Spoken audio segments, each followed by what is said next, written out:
podcast Hospital da Luz, onde os nossos especialistas falam do que sabem.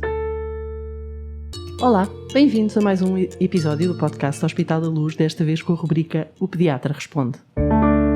O Pediatra Responde. O Pediatra Responde é o nome de uma série de conteúdos que trazemos a este podcast e com os quais pretendemos responder às dúvidas sobre a vida e a saúde das nossas crianças. Quem tem filhos sabe como a experiência pode ser avassaladora e sim, estamos a explodir de felicidade por já termos connosco um ser tão desejado e a quem estaremos ligados para toda a vida. Mas por isso mesmo sentimos o peso da responsabilidade, temos de tratar bem dele sem erros. Lemos alguns livros, pesquisámos bastante na internet, falámos com os amigos que foram pais e recolhemos mais informação antes do nascimento do nosso filho. Muita informação. Mas nada nos preparou para o confronto com a realidade. Tenho um bebê em casa e agora é para descobrir algumas respostas às perguntas que fazemos nestes momentos, que estamos hoje aqui com as nossas especialistas em neonatologia do Hospital da Luz, Lisboa.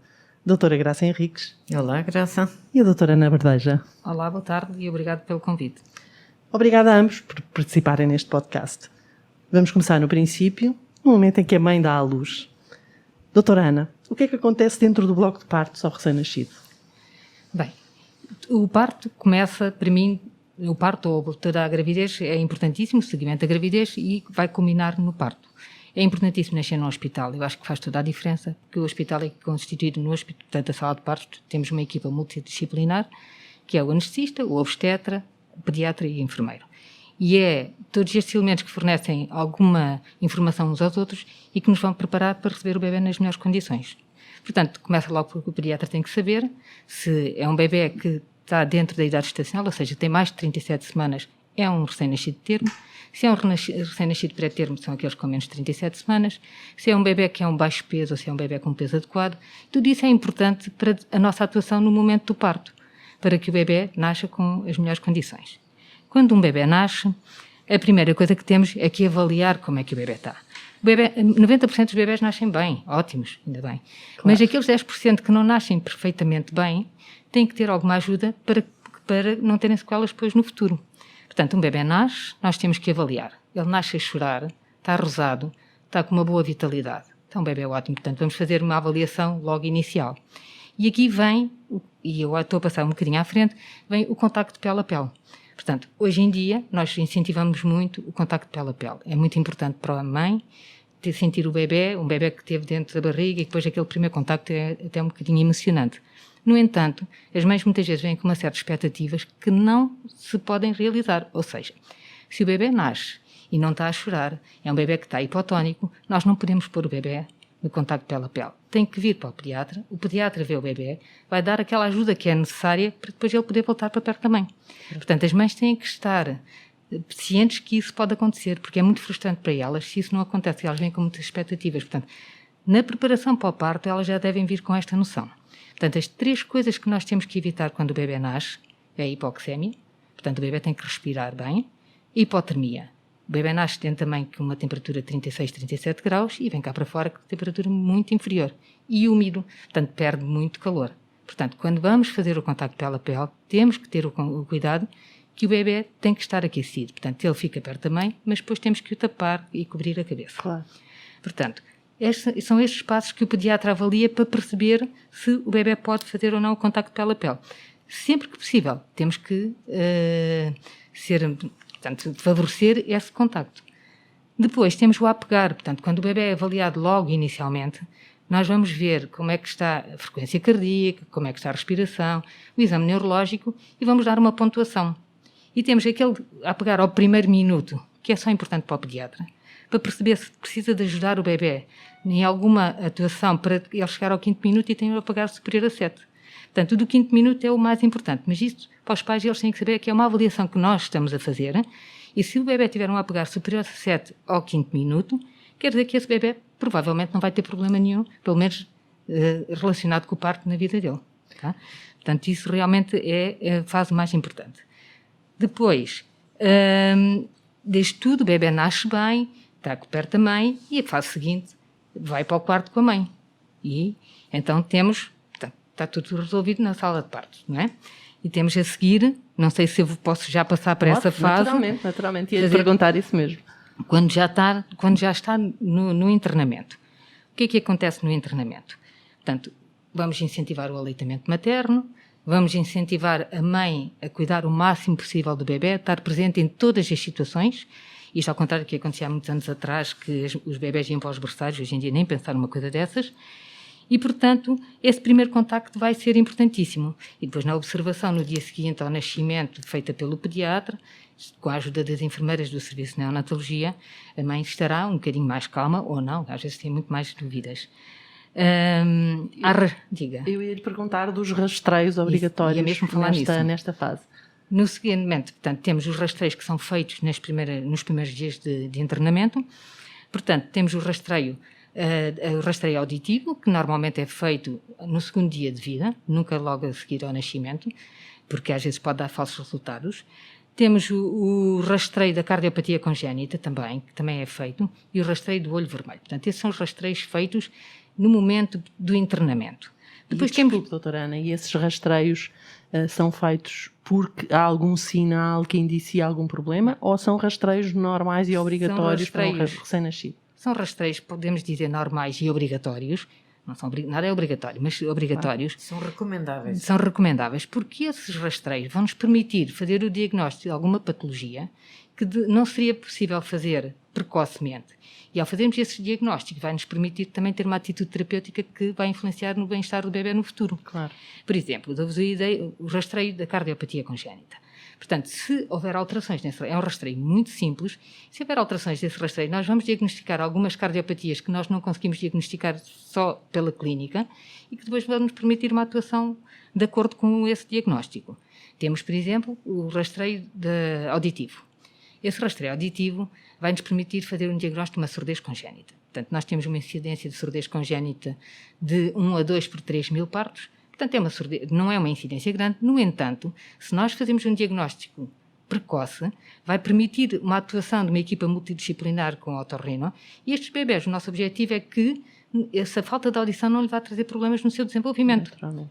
É tal e qual como o rastreio do olho vermelho, que também tem a ver com algum déficit visual, de cataratas ou coisas assim, que pode não ser muito perceptível logo ao nascer e que depois também nos vai permitir um seguimento mais adequado. Há também uma preocupação recorrente que são os bebés que nascem com icterícia. Isto quer dizer o quê? Uma das situações que faz com que o internamento do bebê se prolongue um bocado é a icterícia. Nós podemos dizer que 50% dos bebés, pelo menos 50% ou mais, têm icterícia. Mas nem sempre essa icterícia é uma icterícia importante, é a chamada icterícia fisiológica, que não condiciona nada. A icterícia patológica, que será aquela que vai nos obrigar a fazer alguma atuação, essa será menos frequente, sendo, no entanto, normalmente uma patologia que não é muito grave, mas causa alguma ansiedade aos pais porque vai fazer com que eles fiquem internados pelo menos mais 24 horas. Essa icterícia, portanto, tem a ver com uma substância que está a nível sanguíneo, que é a bilirrubina, que vai dar uma cor amarelada, que começa por volta do segundo dia de vida e que pode aumentar até o quinto dia. Pronto, se nós fizermos, se esses valores forem valores altos, nós temos que fazer fototerapia, os bebés ficam internados mais 24 a 48 horas, isso na grande maioria. Já um ou outro caso mais grave, mas a maioria é isso que se passa. Como é que se gera a ansiedade, nomeadamente das mães, neste início de vida do seu bebé?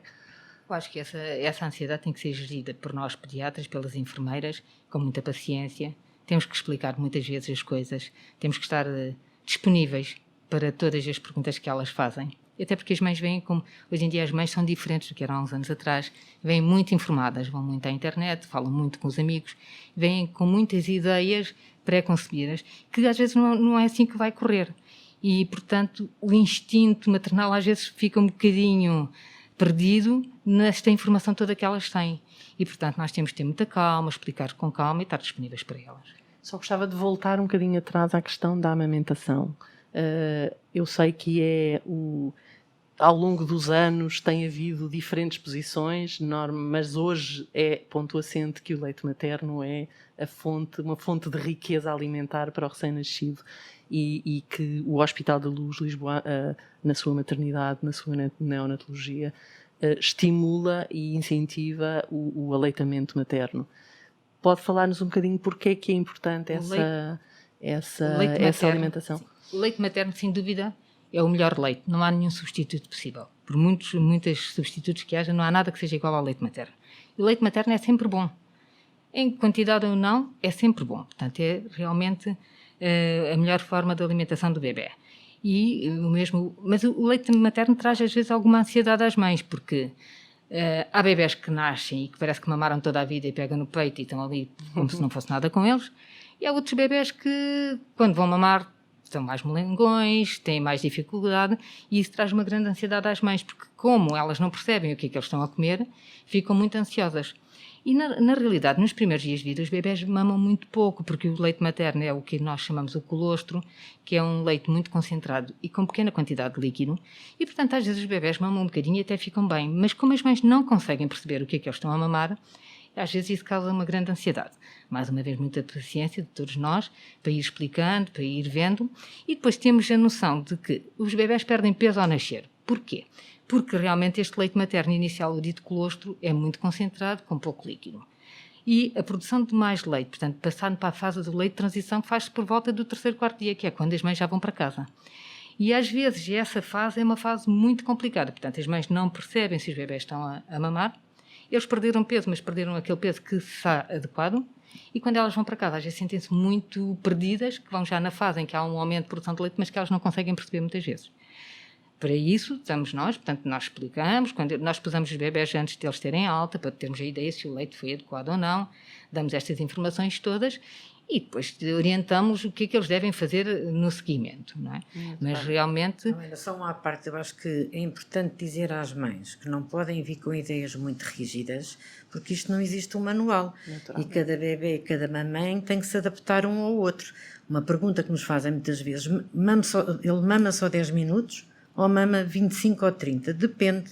Se o bebê está 15 minutos a mamar ativamente, se calhar os 15 minutos chegarão, mas se o bebê adormece frequentemente, são precisos se calhar 25 ou 30 minutos. Outra coisa que as perde muitas vezes aqui é mama só de uma mama ou mama das duas. Depende da capacidade que o bebê tem de esvaziar ou não tem esvaziar este peito. Portanto, é importante que cada mãe perceba que nós temos que adaptar a amamentação a cada mãe e a cada recém-nascido. Naturalmente. E, portanto, vem com muitas ideias pré-concebidas de leitura que às vezes não se adapta ao filho em causa. Aliás, acho que uma coisa que se deve chamar aqui a atenção, e acho que é importante, as mães, é muito bom que elas venham com muita informação, mas elas têm que deixar a porta aberta para receber a nossa informação, que temos alguma base científica, e não ficarem influenciados pelo que vem na internet, porque a internet tem muitas coisas boas, mas também tem muitas coisas más, e do que ouvem dos amigos. E para pensar que os bebés não vêm com regras, não vêm com um manual de instrução. Cada bebé comporta-se de uma determinada maneira. E isso é uma fonte de sofrimento grande para as mães, quando elas vêm com ideias pré-concebidas. Bom, vou pegar o mote da doutora Ana e vamos passar para... Agora a mãe vai para casa com o seu bebê. E começam as maiores dúvidas e as pessoas sentem-se um bocadinho perdidas. O que é mais comum perguntarem-lhe quando começam efetivamente estão a em maiores casa? Dúvidas, porque existe, como a doutora Ana disse, muita informação e às vezes essa informação não é correta, é mais adaptada. E quando nós perguntamos a muita gente, principalmente se é um primeiro filho, isso às vezes perde um bocadinho a mãe. Eu acho que é muito importante uma consulta do pediatra que seja feita no máximo até aos 15 dias de vida, o idealmente até seria até aos 10 dias de vida, porque seguramente essa consulta vai permitir à mãe esclarecer imensas dúvidas que se põem quando chegam efetivamente em casa. Uma das coisas que, pegando um bocadinho no que a Graça diz, é importante que as mães percebam o que são os sinais ou os sintomas frequentes e o que é que a pode alarmar. Muitas vezes os sinais e os mecanismos de transição são flus e isto levanta questões. Eu vou dar um exemplo muito simples. Os soluços. Os soluços é uma coisa que perturba imensas mães. Os soluços são perfeitamente normais no recém-nascido e não precisa de fazer nenhuma terapêutica ou nenhum tratamento. Tem a ver com a forma como o bebê respira de forma muito rápida, faz uma inspiração a seguir a mamar e a seguir vem os soluços. Portanto, é gerir isto com a maior das tranquilidades. Outra coisa frequente são os espirros. Os espirros é normal. Eles vão eliminar todas as impurezas que têm pelo nariz e ainda bem que o fazem, o atexim, que é uma coisa que me perguntam frequentemente. Doutor, o meu bebê já está constipado. não está constipado. É importante que as fossas nasais estejam desobstruídas, porque ele 80% da respiração até aos 2 meses é feita pelo nariz. Portanto, é importante explicar isto aos pais, principalmente na primeira consulta. Outra coisa, é importante que eles percebam, por exemplo, o que é o bolsar ou o que é efetivamente o regurgitar ou vomitar do refluxo. O bolsar é normal, se o estômago está cheio e se o bebê engoliu alguma quantidade de ar, no final da mamada possa bolsar um bocadinho. Não é preocupante, isso faz parte da evolução do bebê. Uma coisa é 2 horas depois de comer ou 3 horas depois de comer ainda estar a bolsar. Isto são perguntas que o pediatra pode efetivamente esclarecer. Hoje, por exemplo, eu recebi um e-mail de uma mãe e dizia: estou preocupada porque a respiração do meu bebê é muito rápida. É importante explicar que a respiração do recém-nascido tem modificações ao longo do tempo. Eles respiram quase por salvas. Tem uma respiração muito rápida, seguida às vezes de curtas pausas que podem ir a 20 segundos e depois voltam a respirar rápido. Parece quase que estão cansados. Por isso é que vamos lá ver se eles estão mesmo a respirar. Exatamente, por isso é que nós lá vamos. Essas pausas, é óbvio, não são pausas patológicas, porque são pausas inferiores a 20 segundos. É importante eles perceberem o que são esses sinais ou são esses sintomas frequentes para perceber aquilo que os pode alertar para o que não está bem. E, portanto, eu vou pegar em 3 ou 4 sinais de alarme que podem ser importantes e, nesse caso, devem consultar o pediatra ou, eventualmente, ir mesmo à urgência. Sinais como estes, como o gemido. O gemido é difícil explicar a um pai o que é um gemido. O gemido, às vezes, parece um barulho pequenino, como se fosse um borreguinho. Isso nunca é normal num recém-nascido. Uma dificuldade respiratória nunca é normal num recém-nascido. Eventualmente, por exemplo, um bebê que está com febre, um recém-nascido com febre é sempre para ser visto. É uma situação de urgência, pode não ser um sinal pode não ser uma doença de gravidade, mas é importante que seja avaliada por quem de direito, nomeadamente o pediatra. Claro. Outros sinais como os vómitos em jacto. Um bebê não tem que vomitar constantemente todas as mamadas em jacto. Ou, por exemplo, a mãe que me diz: tenho o cordão, o coto que cheira mal e tem um chudado. Tudo isso são situações que devem ser avaliadas pelo pediatra. Outra coisa que é importante e que às vezes os pais nos dizem, e acho que nós devemos às vezes também estar atentos do lado de cá como pediatras, é aquela mãe, normalmente é mais uma mãe que já tem um segundo filho. Não sei o que é que o meu bebê tem, mas não está confortável, eu sinto que ele não está bem. Eu acho que é importante muitas vezes nós não desvalorizarmos isso e dizer à mãe: esteja atento, esteja alerta, vê se surgem outros sinais. Porque elas às vezes têm razão quando nos dizem isso. Outra preocupação, enfim, passando um bocadinho fora aqui destes sinais, enfim, de alarme, que quando chegam a casa e que é muito preocupante para as mães, são as cólicas. As cólicas são o tormento. E ele mesmo perguntar sobre as cólicas, exatamente. Pronto, as cólicas resultam de uma acumulação anormal de gás no intestino imaturo de um recém-nascido. Não é uma patologia. É preciso calma. Normalmente aparece por volta das 3 semanas de vida e vai até aos 2 meses, 2 meses e meio, e há que lidar com a cólica com alguma tranquilidade. Estou a imaginar, desculpe interrompê-la, doutora Graça, estou a imaginar as mães a dizer: pois calma com o bebê que não para de chorar há meses, que não para de chorar. O que se pode fazer? Olha, algumas coisas simples. Primeiro, perceber se é mesmo uma cólica, porque realmente se tem aquele choro intenso, com o encolher das pernas na direção da barriga, que efetivamente com a eliminação de gases, mas depois tem períodos em que está confortável, seguramente este bebê não tem nada de grave. Depois é importante avaliar e ajudar em algumas coisas muito simples. Por exemplo, como eu disse, verificar se o bebê tem ou não obstrução nasal, porque se ele não respira bem pelo nariz, há de ter a boca aberta, vai engolir mais ar e torna-se um ciclo vicioso.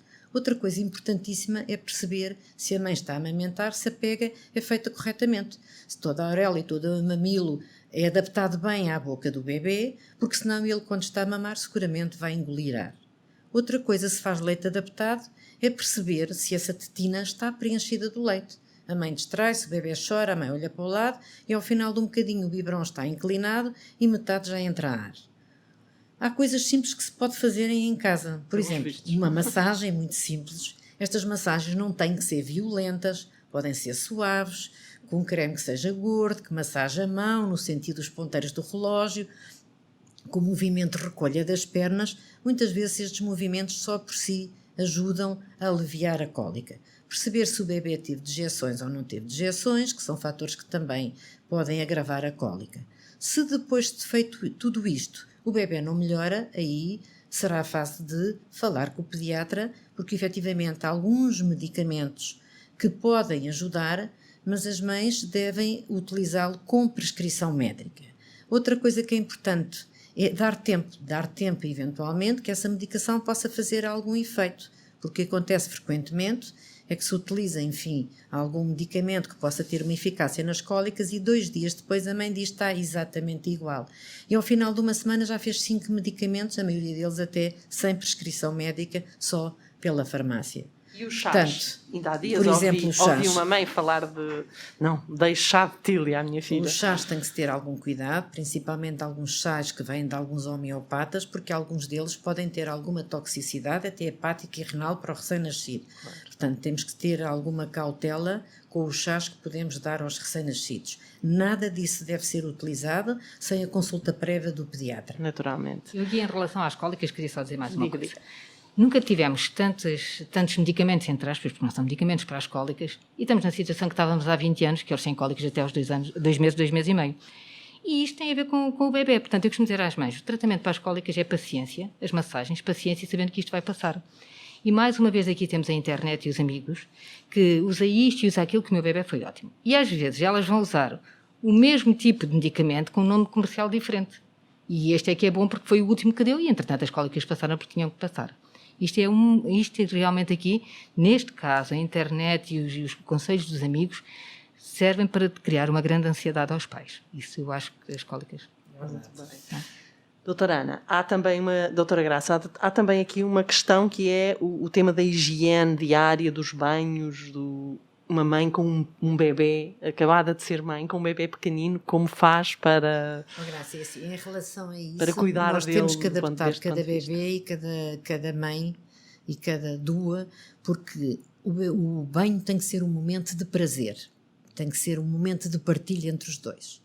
Se o primeiro banho é um momento de grande ansiedade para a mãe, é preferível dar banho, se calhar, dia sim, dia não. Os bebés gostam de banho, os bebés nasceram no meio do líquido amniótico, estão lá durante 9 meses. Progressivamente vão gostar cada vez mais da água. Portanto, isto é um momento de partilha e de lazer. Muitas vezes o bebê até relaxa com o banho.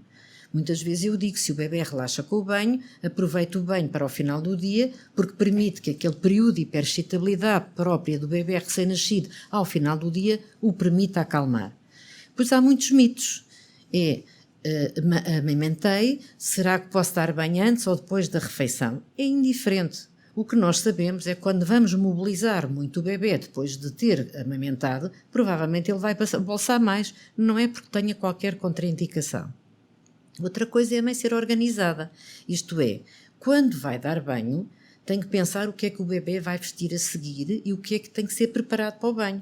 Portanto, o local do banho estar minimamente aquecido e tudo o que ela precisa, nomeadamente a roupa, a toalhinha, estar tudo preparado, para não correr o risco de deixar o bebê numa bancada ou eventualmente em cima da cama e o bebê despido, que seguramente vai ficar desconfortável e vai chorar.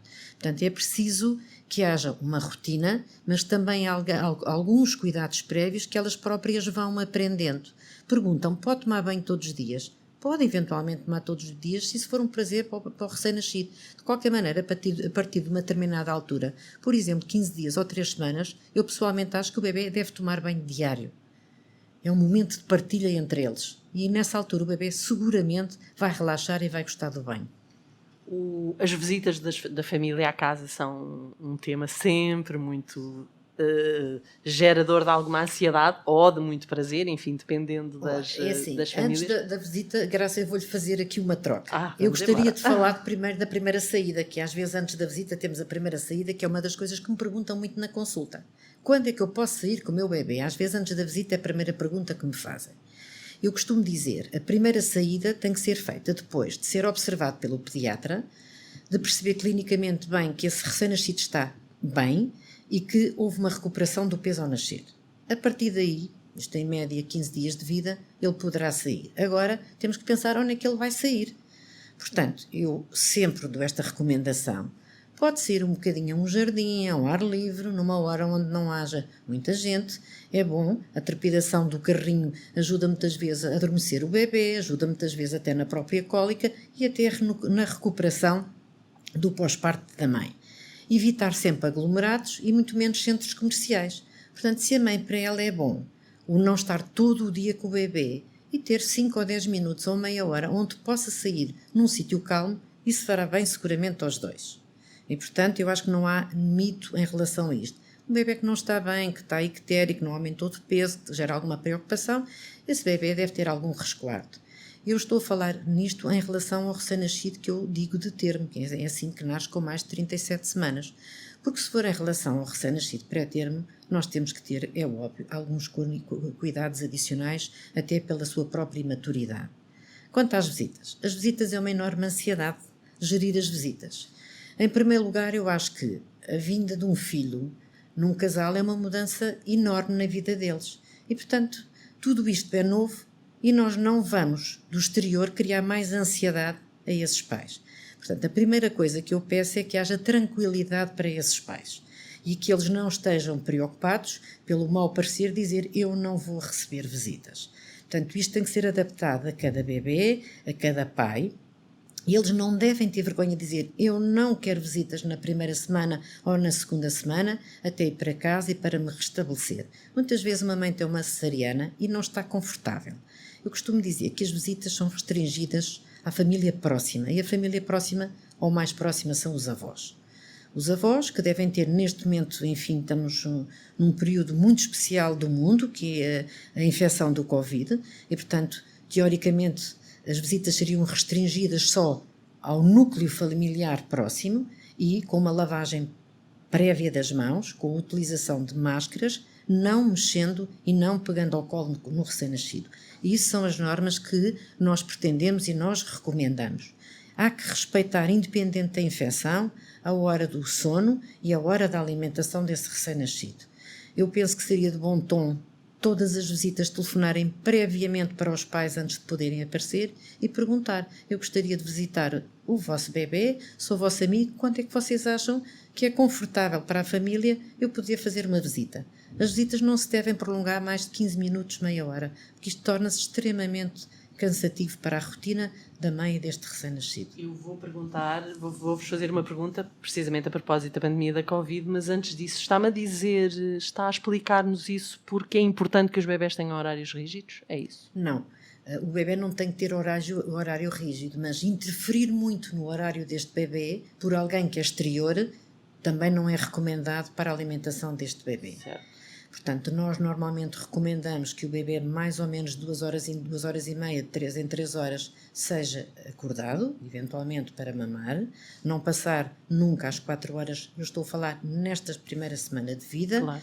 Depois, vindo ao pediatra, estando aumentado de peso, a recomendação que eu normalmente faço é, se o bebê está confortável durante a noite, prolonga um bocadinho o horário durante a noite e tente que ele coma durante o dia, porque isto vai facilitar a dinâmica toda, como é o óbvio familiar, e permitir que a mãe também descanse. Mas isto tem que ser adaptado ao crescimento e à evolução de cada bebê. Estes primeiros tempos, estas primeiras semanas, são semanas muito cansativas para os pais.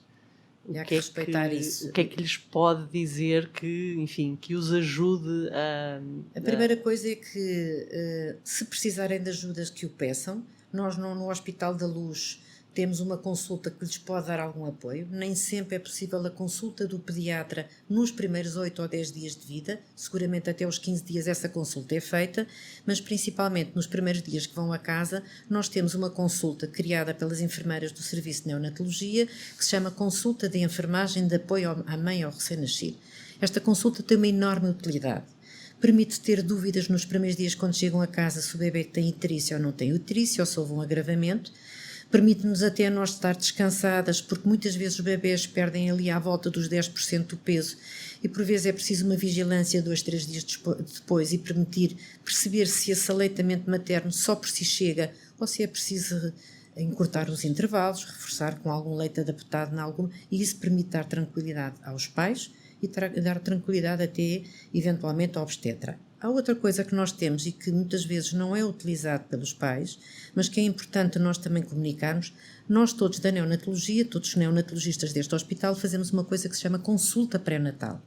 Esta consulta pré-natal para mim é importantíssima. Eu conheço os pais daquele bebê que vou seguir antes do bebê nascer.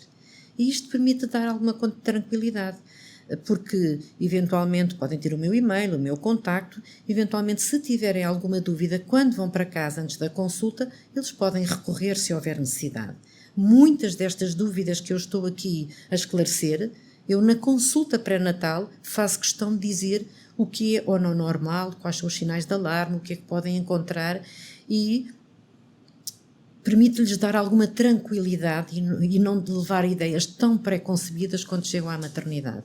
E, portanto, é uma consulta que pode, de certo modo, ajudar os pais e terem uma imagem de alguém que os pode, enfim, ajudar a seguir o filho ao longo do crescimento. Eu, como disse, não resisto a perguntar-vos a ambas o que é que a Covid alterou nesta ansiedade que é natural de ter um primeiro filho ou de ter um bebê a nascer no hospital ou em casa. Eu sei que isto daria para uma grande conversa, mas... Vou fazer só uma à parte e depois a Ana termina. Diga. O Covid teve coisas muito negativas, como toda a gente sabe, e ao qual não vou falar, e portanto vai impedir o contacto precoce dos avós, dos tios diretos, permitiu que os casais estivessem mais isolados, mas também permitiu que os casais estivessem mais próximos, e temos que ver sempre o lado positivo. Neste momento nós permitimos a assistência do parto ao pai. O pai, uma vez entrando na maternidade, não pode sair até à alta. Tem sido ótimo, porque esse tempo que ele está aqui útil, no caso de um parto normal, 48 horas, ou no caso de uma cesariana, o pai está a tempo inteiro e percebe efetivamente quais são as dificuldades da mãe até quando vai para casa. E valoriza isso de outra forma, porque ele está em presença esses 3 dias. E, portanto, consegue sentir este bebê, se calhar de forma diferente que sentiria se viesse só à noite ou um bocadinho ver a mãe. E, portanto, eu acho que nesse aspecto. Outro aspecto, a restrição de visitas que nos permitiu o serviço, permitiu muito mais tranquilidade à mãe. É difícil ter algumas regras rígidas, porque as visitas vão vindo e os pais não têm coragem de dizer eu estou cansada às 6 da tarde e não quero mais visitas.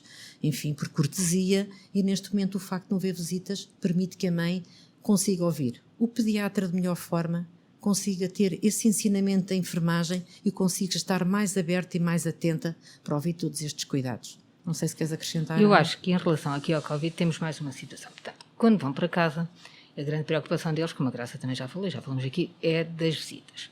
Ora, eu não acho que seja só o Covid que seja importante, porque mesmo antes do Covid, uma das coisas que eu chamo sempre a atenção quando dou alta é que têm que evitar o máximo de contactos. Portanto, não é só o Covid que pode fazer mal ao bebê, mas temos vários vírus, o respiratório sincicial e outros, que vão fazer mal ao bebê. E quanto mais contactos, mais pessoas a mexer neles e a dar beijinhos, pior. Portanto, eu costumo dizer sempre, independentemente do Covid, vão para casa, podem ter visitas, as visitas não podem mexer no bebê. E têm que estar afastadas. Portanto, antes do Covid, eu já dizia isto. Porque um bebê, nos primeiros 2, 3 meses de vida, facilmente apanha infecções que são muito complicadas para ele, que não serão porque se tivesse 8 ou 9 meses. E, portanto, isso é uma coisa que é muito importante. E eu acho que neste momento também põe-se outro problema muito grave, é quando eles têm irmãos que já estão na escola. E aí, realmente, a situação é muito complicada. Complicada já era antes. Eu já dizia muitas vezes aos pais. Eu sei que é muito difícil, que os irmãos devem participar no chegar do bebê a casa e nas rotinas do bebê. Mas, sem lhes ver que não podem, tentem distraí-los. Porque estes primeiros 2 meses são muito importantes para o bebê não apanhar nada que vá provocar o seu internamento. Portanto, eu acho que isto é uma das coisas que, na realidade, mantém-se. Com Covid ou sem Covid, temos que manter a mesma. É verdade, é verdade. Gostei poderíamos estar hoje aqui o dia inteiro a conversar sobre isto. Há, com certeza, muitas perguntas ainda por responder, mas teremos outras oportunidades. Um recém-nascido é, de facto, um motivo de muita alegria, mas, enfim, como percebemos todos bem, de muita ansiedade e de responsabilidade. Por isso, muito obrigada a ambas por terem estado aqui connosco, a responder às nossas dúvidas, às dúvidas das nossas mães e dos pais, e por terem participado neste podcast. O Pediatra Responde. Contribuíram com certeza para tranquilizar muitos daqueles que nos vão ouvir. Quanto a si, marcamos encontro no próximo episódio do podcast Hospital da Luz.